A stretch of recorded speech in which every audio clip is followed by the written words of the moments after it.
If you have Fable 5 answering your emails and you're asking it some simple questions like a chatbot, you are wasting a ton of money and you're using it completely wrong.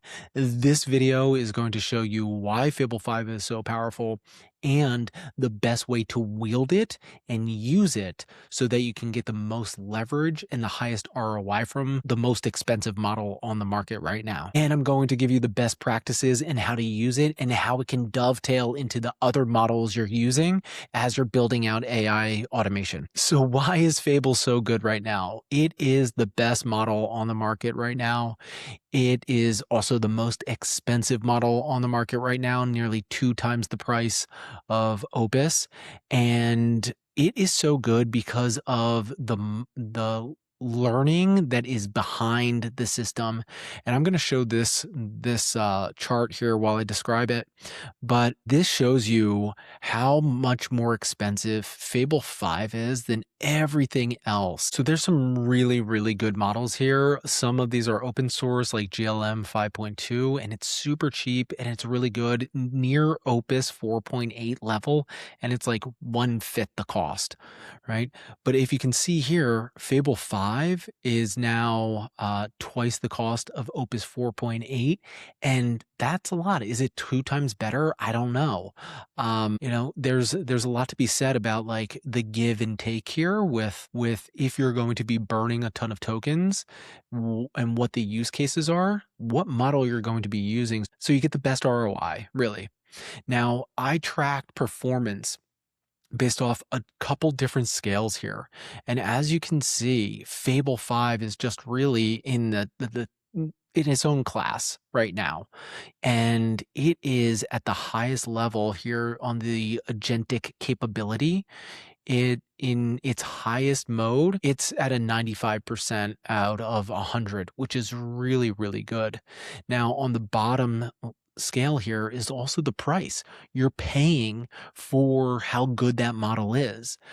But as we come down and over, you'll see that Soul, which comes out today as well, GPT 5.6 Soul, this is, right bridging right in between Opus 4.8 and a lower Fable 5, and it's a little bit cheaper. So, OpenAI giving Anthropic a run for its money. Grok 4.5 also came out today.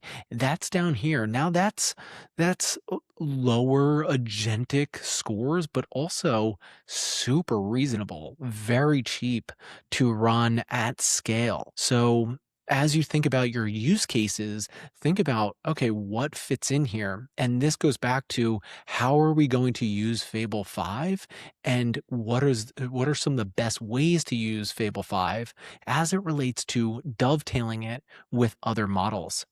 So the way that I like to look at it is you either use Fable 5 in the beginning to do all of the orchestration, orchestrate this entire plan for me, figure out the dependencies, and then once it's all figured out, then deploy a lighter model like Opus or Sonnet, or you can go to a completely different provider and do like GPT 5.5 or Grok 4.5, and that's a great way to get Fable style reasoning without the overkill of having diminishing returns by having such a strong model do everything, do the thinking, the reasoning, the architecting, and then the execution. You don't need that. You can do the architecting with Fable and the execution on a smaller scale.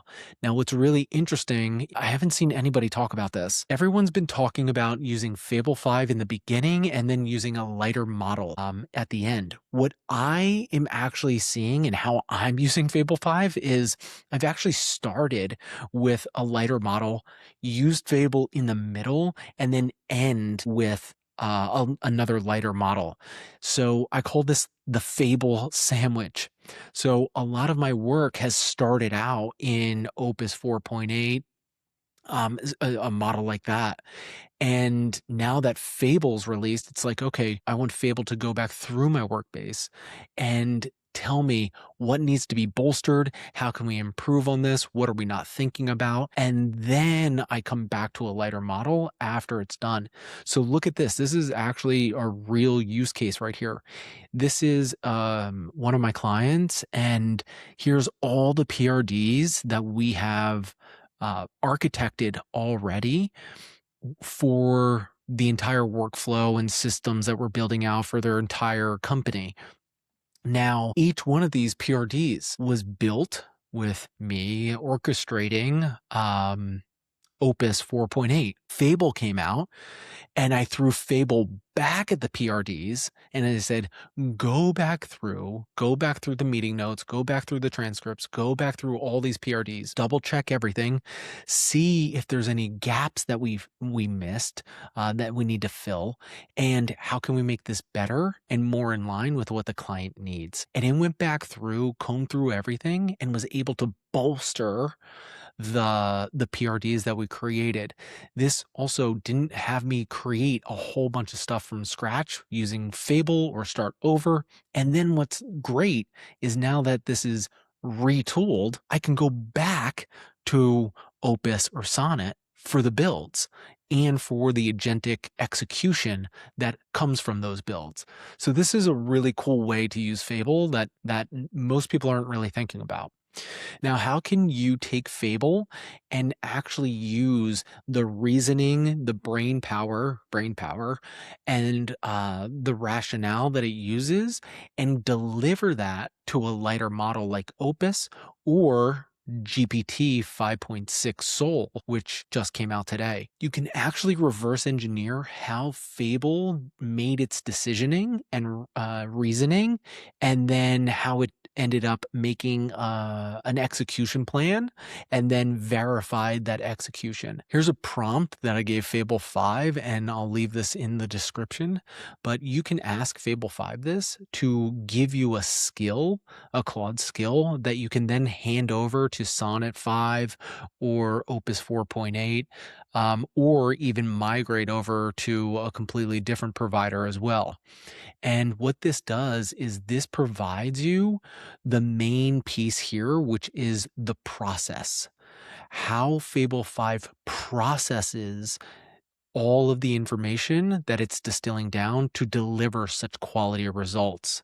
So the process is it does a better intake, it does a better scoping, it does better planning, it executes better, and it verifies itself much better than any other model.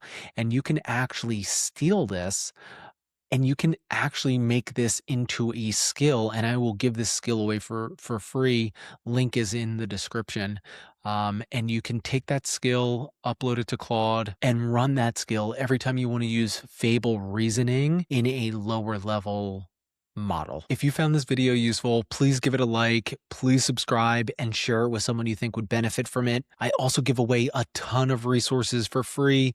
Links are in the description. Until the next video, take care.